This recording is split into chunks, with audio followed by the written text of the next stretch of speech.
వేసి వేపుకోవాలి. ఇలా ఎగుతున్నప్పుడు కూసింత పసుపు వేసుకోవాలి. తర్వాత మనం రుబ్బు పెట్టిన మసాలా వేయాలి, బాగా వేపాలి. ఇలా వస్తుంది కలిపితే. ఇలా వాటర్ వేసి ఇలా కలపాలి.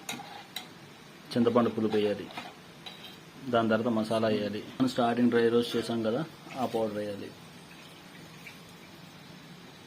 సో ఇది బాగా మరిగే వరకు వెయిట్ చేయాలి. ఇలా తలతల మరిగాక ఒక్కొక్క చేప వేసుకోవాలి. ఇలా చేపలన్నీ వేసాక కరెక్ట్గా 10 నిమిషాలు ఉంచి దించేయడమే. అంత మించి ఉడికితే చేపలు ఉండవు. ఇంకొక 2 నిమిషాల్లో మన చేపల పులుసు రెడీ అయిపోద్ది. Let's see.